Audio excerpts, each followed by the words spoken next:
Hi guys, and welcome back to another true crime and makeup time video. So we're always talking about crimes that happen senselessly, murders that take place for no reason. But what's worse, a murder by a stranger or by someone you know? What if you were killed for your race?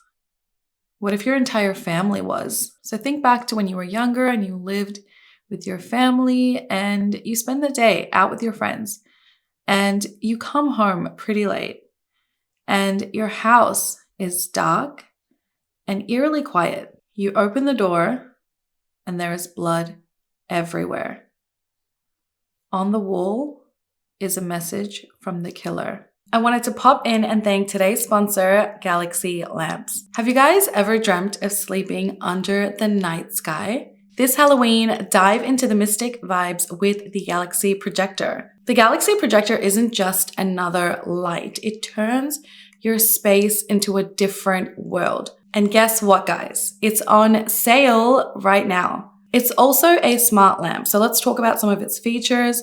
The color ranges from a ghoulish green to phantom purples. You can control its brightness, its rotation, and more. Your phone controls all the magic, and with its app, you can customize everything and make it truly yours. If you have Alexa or Google Assistant, it's like they're under your spell. Just say the word and the Galaxy Projector obeys. You can change the settings, turn it on or off without lifting a finger. It's like magic. So all my tech witches and wizards, this is your stuff. The Galaxy Projector merges LED lighting with starry night skies, and it's on sale now. So click the link below to check it out. And just in case you missed the sale, use my code Zara V for 15% off. Thank you so much to Galaxy Lamps for sponsoring today's video, and let's get back into it. So let's just jump in, and I'm sure you can already tell I have my eye base on because I'm an idiot and I started putting on my makeup before I even started filming because I have issues and memory issues. So we're talking about the Gonzales family today, a family that was extremely loving and close. They were a prominent family in the town of Baguio in the Philippines. Teodoro, known as Teddy Gonzales, he was the patriarch in the family and originally from the northern Philippines.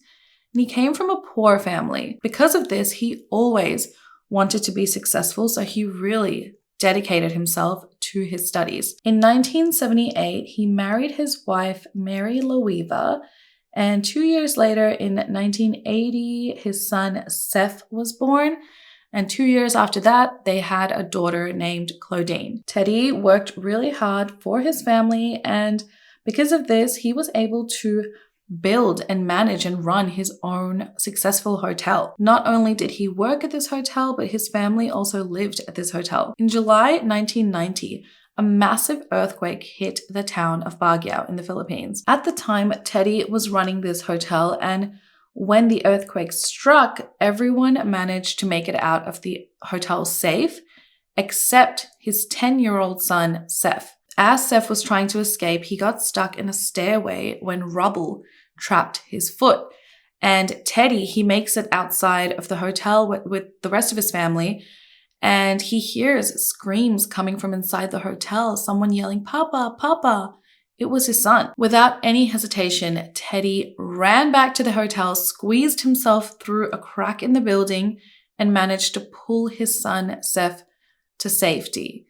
Even though they were safe, Teddy did suffer chronic pain following this incident because he tore a ligament in his foot. The earthquake killed about 1,000 people and destroyed the Gonzales family hotel. Following this tragedy, the Gonzales family lost their biggest source of income. So Mary convinced Teddy to move the family to Australia to start a new life. They already had relatives in Australia, and moving to Australia and being able to start this new life restored Teddy's religious faith, something that he almost lost when the earthquake hit and he lost everything. The Gonzales family were devout Catholics. They regularly attended church. They were strict, but they were loving with their family, and they were wealthy due to Teddy and Mary's hard work. Teddy was an immigration lawyer and a successful businessman. I mean, he was able to build and run his own hotel in the Philippines. So no doubt he was also going to be successful in Australia. And when he moved here, Teddy pursued law, and he practiced in the field of conveyancing as well as specialized in immigration law. Mary was a devoted wife to Teddy, incredibly hardworking. She was a loving mother, and she was responsible for keeping her family organized and in check. Their son Seth was sweet and quiet, and their daughter Claudine was kind and caring, and she always was concerned about the well-being of others. In December 2000, after years of hard work, Teddy and Mary purchased a new family home. They moved into a beautiful home in North Ryde in Sydney, and Teddy and Mary then set up their own law firm where Teddy worked as a solicitor lawyer and Mary worked as the office manager / secretary, which, let me tell you, is not easy. This is exactly what my family did when we moved here to Australia. My mom would help my dad with his firm, and then she eventually, moved on to another job. But me and my brothers, we began working for my dad like straight away. And honestly, it is so much work. I remember some cases were so full on. Like, I was in high school and me and my brothers would be helping my dad till like 2 a.m., 4 a.m. because there was like piles of documents like this big. And running your own law firm, especially at the start, oh my God, no, thank you. It's really hard. Teddy and Mary clearly had strong work ethic and they knew what hard work was, and they worked really hard, and they were hoping to instill the same principles into their kids. They had high hopes for their kids, hoping they would be successful too.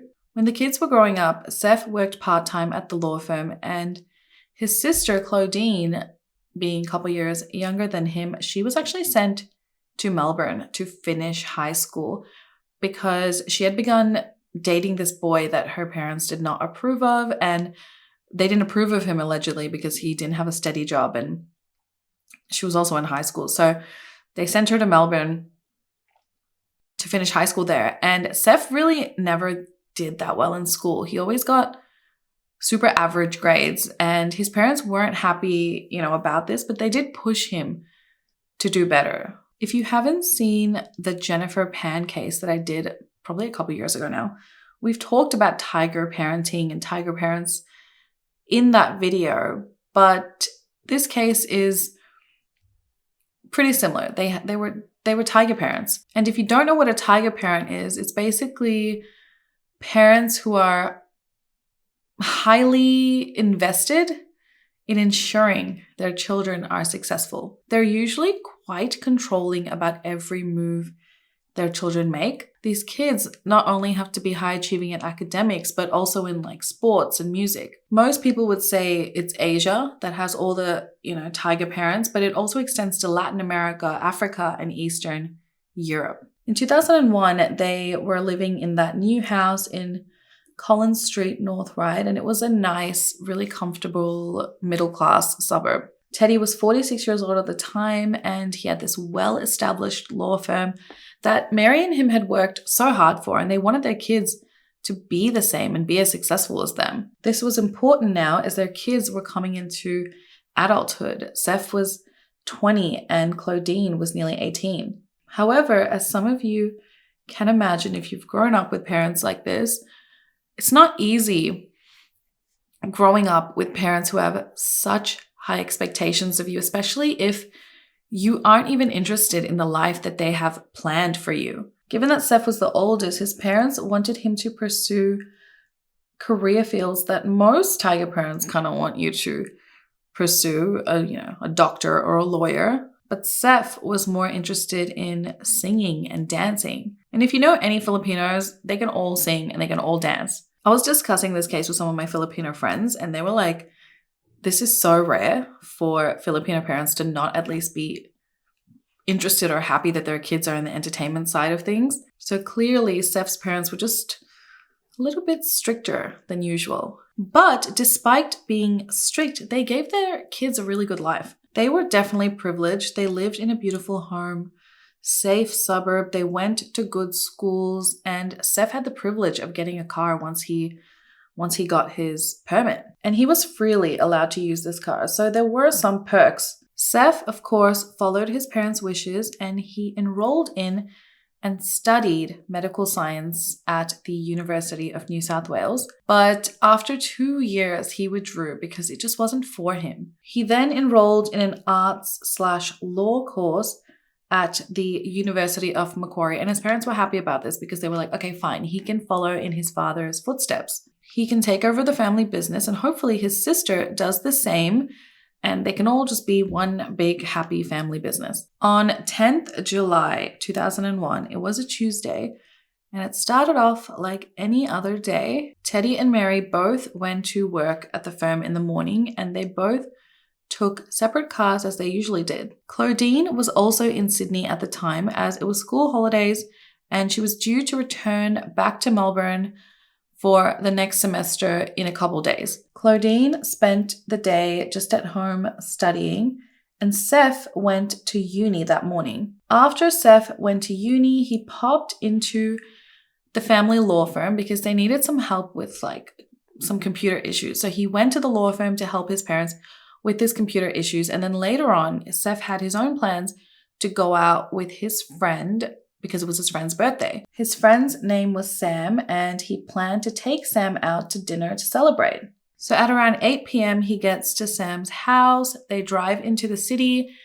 They go to Planet Hollywood for dinner, and then they go to a video game arcade. At around 11 p.m., Seth and Sam are done.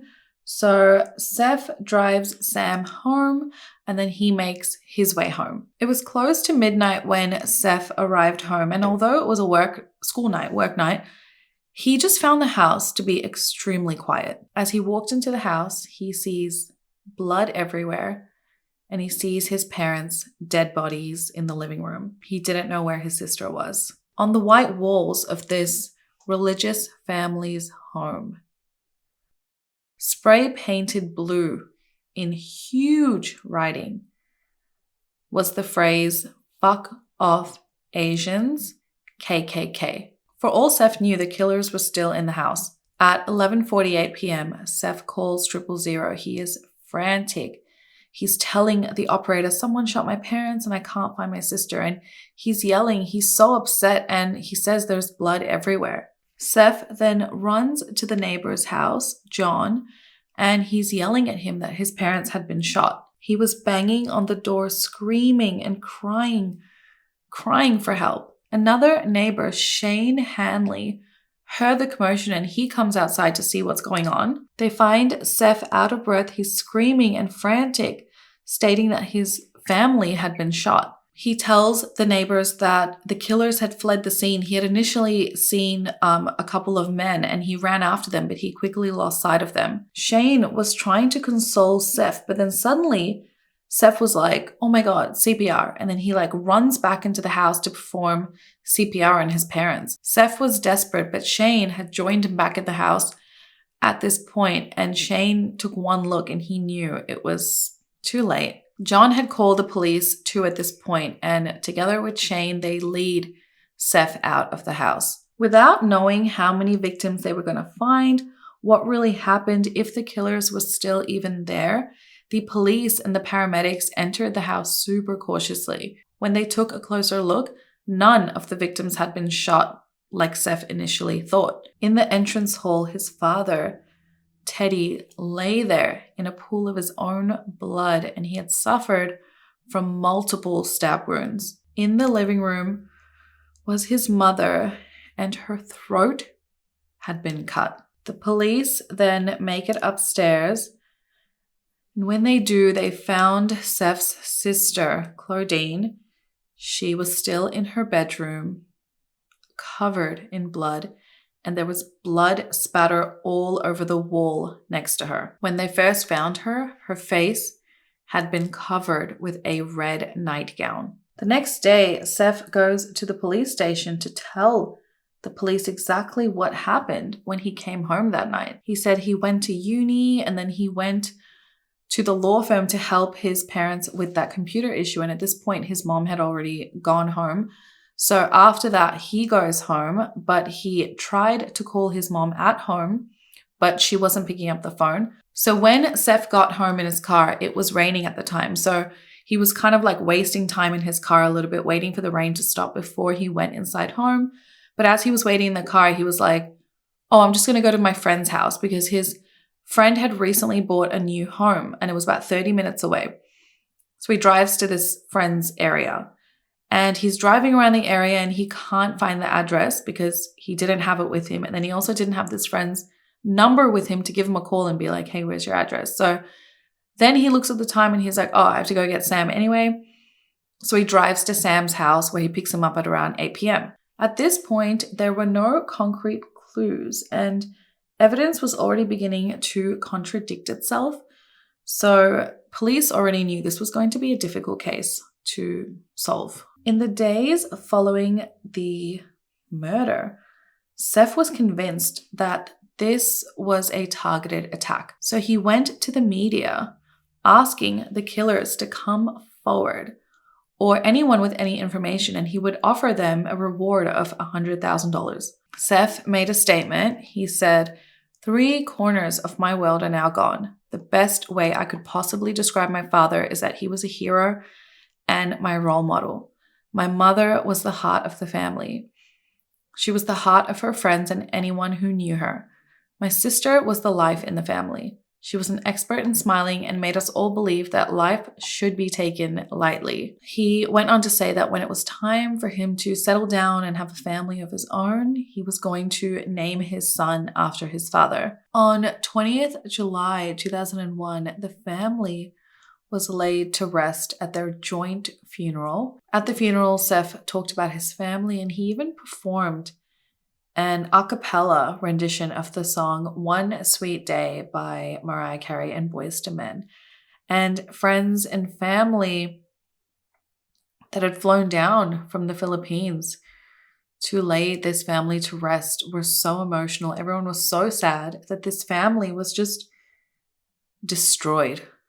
For what? During Seth's eulogy, he talked about his father and how his father had richness in his eyes and how Seth would never know the meaning of his own name because his father promised to tell him at his 21st birthday. Some people found Seth's behavior bizarre at the funeral, and I don't really understand why, because different people grieve differently, right?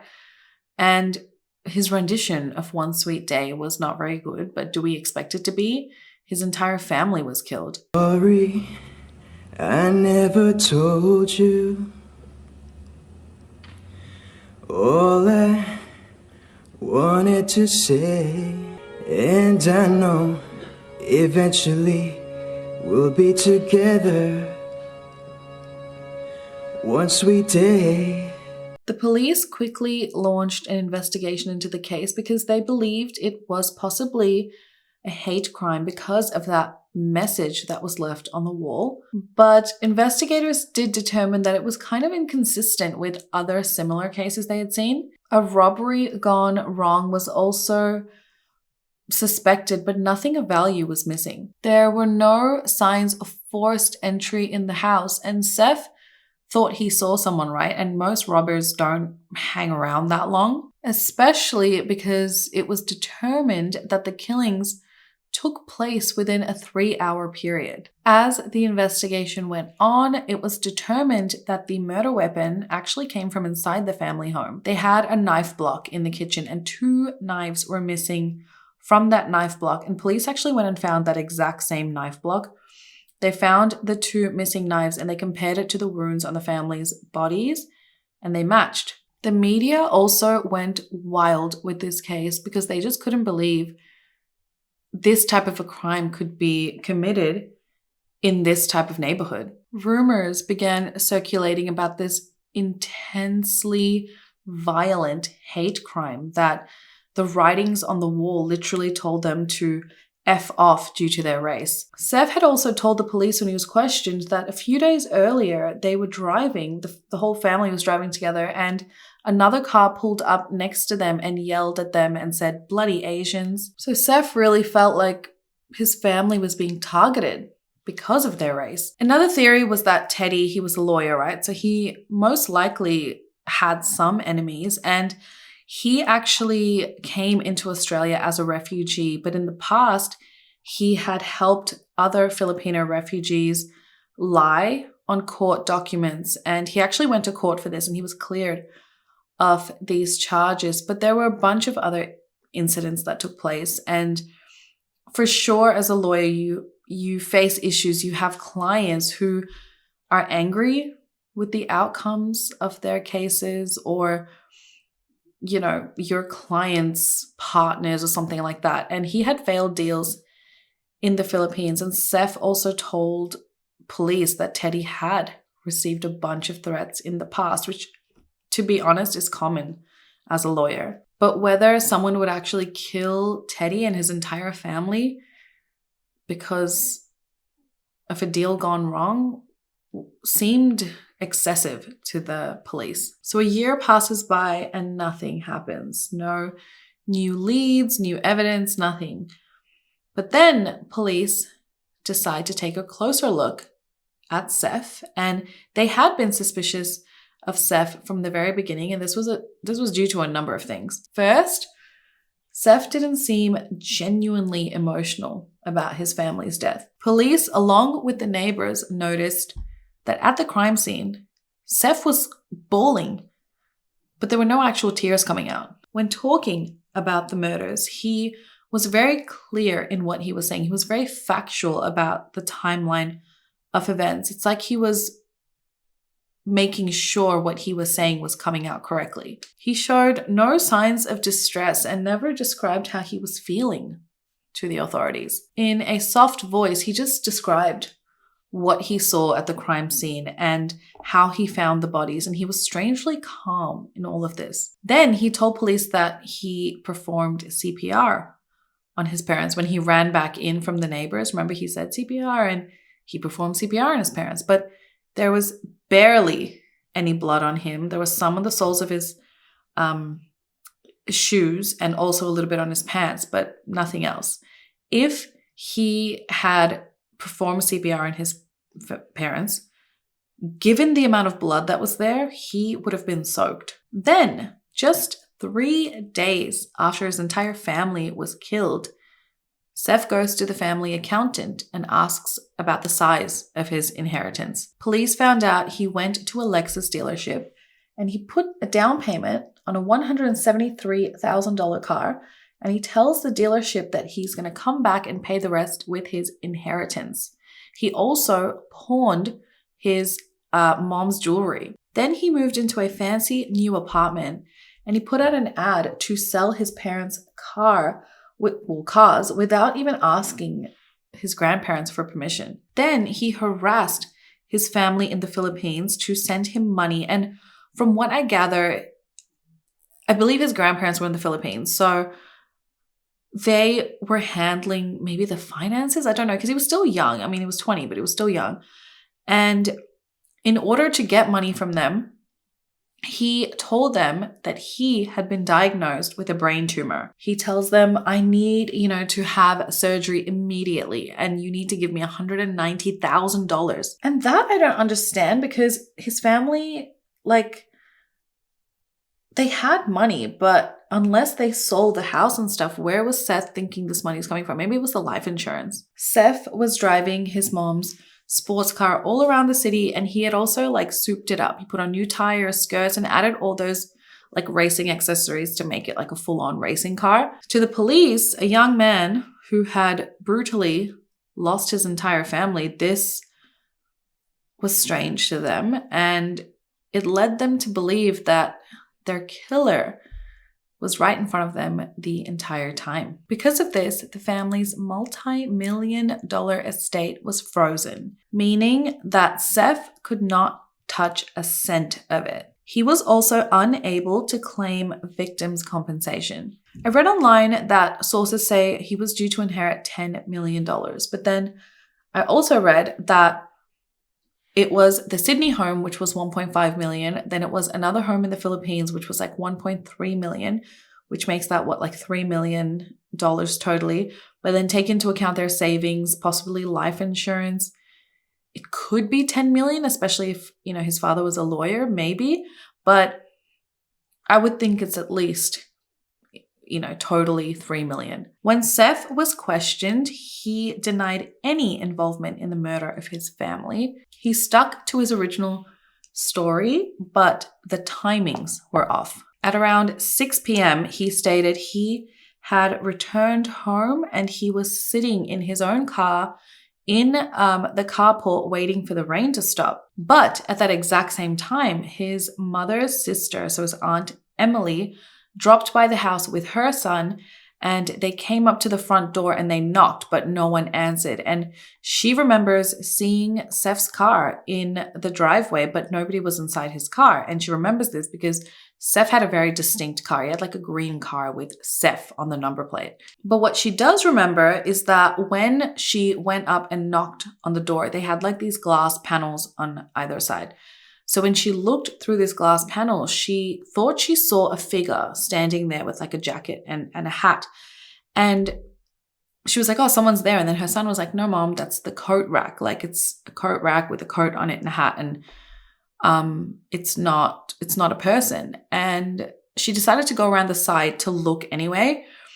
And as she was walking down the side, she just got this weird feeling and she's like, let's just leave. So then she just left with her son. Then again, around that time, another visitor dropped by. It was a client of Teddy's and he was stopping by to put some documents in his mailbox. And he too saw Seth's car parked in the driveway with nobody inside. Then Seth changed his story. He said he actually left his car at home. He parked his car at home. And he had taken a taxi to a brothel in Chatswood. He said after he visited this brothel, he then went back home, picked up his car, and then went to his friend Sam's house. And at this point, the police are finding it hard to believe his story. Then on 2nd June 2002, police receive a call regarding an assault. And they go to the location that the call was made from, and they find Seth laying there on the ground with minor facial injuries. He claimed that he was on his way to a video store when he was attacked and dragged into a car. He claims that a plastic bag was then put over his head, but he managed to escape. And police believe that this was a lie and that this lie was created to further drive the hate crime narrative, motive. Then everything unraveled for Seth. Police are now pushing him. They want to know what happened. And Seth now says this brothel story is the real story. And he did. He grabbed a taxi and he went to this brothel where he wanted to have sex with a sex worker. And he was too embarrassed to tell them the truth before, and this is making him look bad. When police investigated this, they found this to be a lie, as the sex worker wasn't even working that day, and the taxi driver came forward saying that Seth had paid him $50 to lie about taking him to the brothel. Seth had a sweet and innocent face, but his life was controlled by his close-knit family. His devout Catholic family, his strict upbringing, it was all starting to take a toll on Seth. The tension in his family escalated a few months before the murders because his parents had threatened to disown him. He was also about to be expelled from his second university due to failing grades. If his parents found out, this would devastate them, as they believed their son was going to take over this family business. Seth kind of alluded to his own motive when talking to his godfather a few days following the murder about his mindset, that night. He made a statement to his godfather saying, basically, my life went upside down. I feel I'm trapped and I don't know what to do. I feel like I'm getting deeper and deeper, as if I could not stop this momentum. Whichever child did well at school would be praised and the other would be dismissed. It was always a contest between Claudine and Seth, and Seth was finding it harder and harder to get his parents' approval, and he was desperate for his parents' approval. Now, even though Seth was desperate for his parents' approval, he really didn't work that hard to get it. Although I do acknowledge that if these allegations are true, his parents, were hard on him. He often failed to hand in assignments and missed his exam dates, and he gave a bunch of medical certificates to all his teachers, claiming he had been so sick and that is why he needed more time with his exams. He was afraid to tell his parents, and at one point, He created a fake academic transcript and he offered to make one for Claudine so she could also, show her parents, but she refused and she told her parents. When his parents found out, they were obviously pissed and they threatened him that they would take his car away if he didn't get himself together. He also got into a fight with his parents about this alleged girlfriend, and his parents threatened to disinherit him if he continued on with this relationship. Seth had also allegedly been a bedwetter from an early age, and he was still, allegedly wetting the bed. And it was also his sister who told his parents that he was still wetting the bed. And this is believed to have been a motive of his against his sister because he was so humiliated and ashamed, and the pressure to please his parents was just too high. Seth was not a good student and would most likely never become the doctor and lawyer that his parents so desperately wanted. His parents were threatening to take away his car and other privileges, and they even made Seth take a bus to uni. The audacity of his family. So, police believe Seth killed his family because he wanted the inheritance all to himself. Then investigators find out that this was not Seth's first attempt at murdering his family. Seth's initial plan was to poison his family. They found Seth had been researching poisonous plants in his internet search history, as well as a container in his bedroom that held some plant poison. It was these poisonous seeds, and he had allegedly slipped some of these seeds inside his mom's food. And this made his mom extremely sick. She was even admitted to the hospital with food poisoning.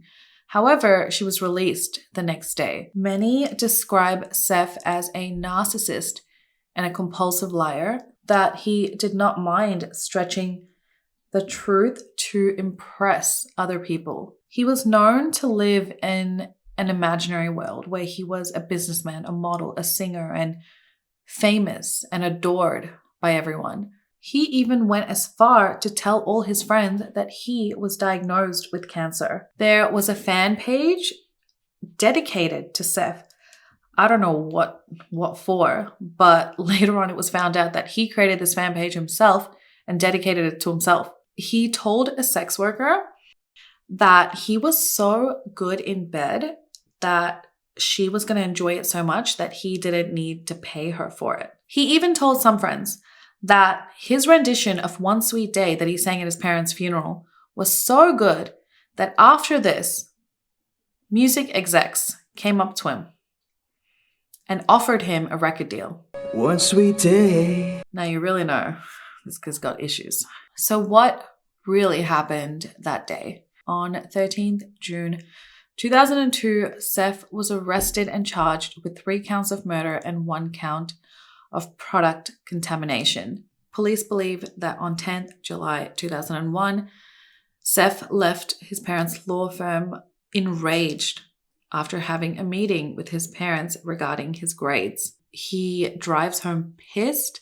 It is believed that about 4:30 p.m., Seth enters his sister Claudine's bedroom where she was studying, and he's armed with a baseball bat and 2 kitchen knives. He must have just been fuming, wanted to take it out on someone who he believed was to blame, and evidence showed that he compressed his sister's neck, tried to strangle her, and struck her at least 6 separate times to the head with this baseball bat, and stabbed her just as many times with one or both of the knives. He inflicted 5 major stab wounds to her neck and 2 major stab wounds to her chest and abdomen.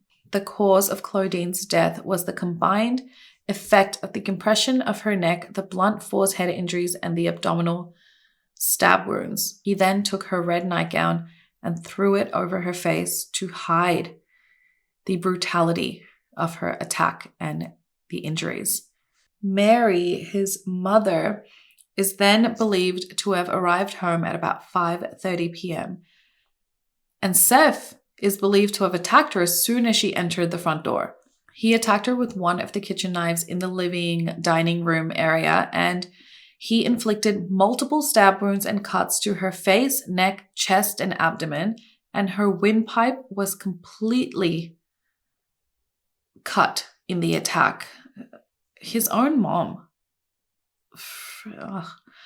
After this, he emptied her handbag onto the floor to make it look like, like a attempted robbery, because there was blood under the contents of the handbag. So it was proven that was done after she was killed. It's believed that when Emily peered through the glass and saw that figure, it was actually Seth standing there waiting, and he just stood eerily still. I mean, imagine if she walked in, would she be the next victim? At 6:50 p.m., an hour and 20 minutes later, the garage door opened and Teddy was now home. He enters the main front door with his house keys and his car keys and his workbook in his hand, and he never even got past the entrance hall because he too was immediately attacked by Seth. Seth inflicted multiple stab wounds to his neck, chest, back, and abdomen. And one of the stab wounds penetrated his right lung, another penetrated his heart, and another partially severed his spinal cord. Whenever I read about these autopsy results, I'm like, how brutal was the attack, to do that to a human body? Police believe that after Seth attacked Claudine, he felt like he had to kill his parents to make it just look like a robbery gone wrong. After taking a shower and changing into clean clothes, Seth then takes a blue can of spray paint and he writes that racist message on the wall himself.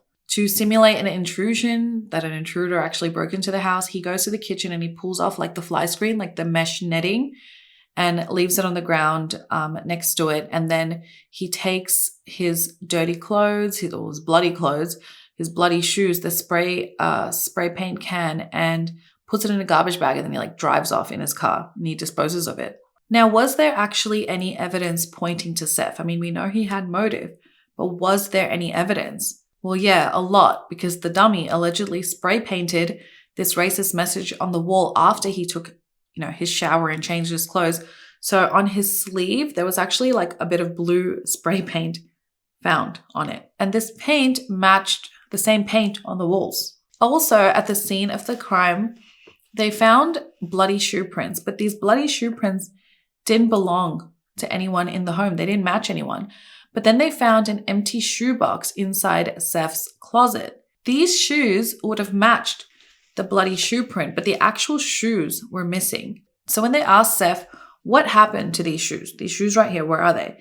He's like, oh, no, these shoes, my dad bought them for a relative in the Philippines. We've given it to them. But that was believed to have been a lie. And this shows that he walked in the blood at the crime scene with those shoes, because those were not the shoes he had on when the police came. Then the fact that the murder weapon came from inside the home shows that it probably wasn't a racist planned attack, because attackers, if they were planning to attack you, would have come prepared with weapons. Also, nothing was stolen and they had plenty to steal. So how is this a robbery gone wrong? Everything was proven to have been staged after the murders were already committed. He also claimed that he performed CPR on his family, but like I said before, there was barely any blood on him. So what he claims happened is, it was raining at the time. So when he, was in shock and he was outside, he placed his hands in the grass. He rubbed the blood off in the grass, and the rain washed it off. Then when Seth was driving his friend Sam home, his friend Sam stated that on the way home, Seth drove by his street and he stopped and he waited. And police believe this was Seth checking his street, checking his home to see if the bodies had been discovered, if police or ambulances were there. They believe that Seth never wanted to be the one to discover his family's bodies. His trial began in May 2004, And Seth pled not guilty. He was innocent. He didn't do it, and all the evidence was circumstantial. However, prosecutors believed the evidence was airtight as well as Seth's clear motives for the murders. In the end, the evidence was too strong, and Seth Gonzales was found guilty of murdering his entire family and sentenced to 3 life sentences without the possibility of parole. His legal team filed multiple appeals, one in 2007, 2018, 2019, 2021, and all of these were dismissed. He is now serving his time as a maximum security inmate at Goulburn Correctional Centre in New South Wales. Now, Seth's family home where the murders took place remained empty for 3 years. It was eventually sold to a couple, but this couple was not informed about what took place at this home, that an entire family was killed. And this new couple, they were devout Buddhists, so they sought to cancel this contract when they found out about what had taken place, but they actually lost their $80,000 deposit in the process. So $80,000 means that home was sold for $800,000. But that couple didn't give up. They fought for their deposit back, and they eventually did get it back. But this case led to a change in disclosure laws of the real estate industry. Until that time, agents had no obligation to disclose the history of properties they were selling, which isn't that crazy? Now, if you're the type of person who doesn't really care about, how a place makes you feel or what the history is, then I guess it doesn't matter. But a lot of people do. A lot of people worry about vibes of a property. And, I know you're supposed to do your due diligence when you buy a property, but what are you supposed to do? Like every home you look at, you're like, was a family killed in this home? Like the agents really should have disclosed it, but now they have to. But the agents who failed to disclose this to that Buddhist couple, they were actually fined $20,000 for failing to disclose the history of the home later on. And then a couple of years later, in 2005, the home was finally sold for $720,000. So sold for much less because they disclosed it. I mean, that home was definitely worth, $1 million. Wild case, guys. And it's so sad to see another family ended due to greed and privilege. I mean, obviously there's a lot more to that. We don't know what Seth was going through, but at the end of the day, you don't murder your entire family because of that, It's easy to say, but there are so many, these cases happen a lot. And I wish that people would understand that you can always leave, you don't have to be with your family if you don't feel like they're good for you. And you guys may not agree with me, but just because people are your blood doesn't mean you have to be tortured through them if your mentality is not, in a good place with them. And your parents usually always want what's best for you. But yeah, at the same time, like Seth doesn't seem like this, incredible kid, and his parents are so cruel. We don't really know what went on. Imagine they were just like, Seth, just make sure you get good grades. And he was like, I hate you, Anyway, I always find myself asking the question, are we the way we are because of the way our parents raised us, or are we just kind of born with this mentality and born with who we are supposed to be from the get-go? What do you guys think? Let me know your thoughts down in the comments below. And I will see you in the next one, guys. Besitos. Mwah. Bye.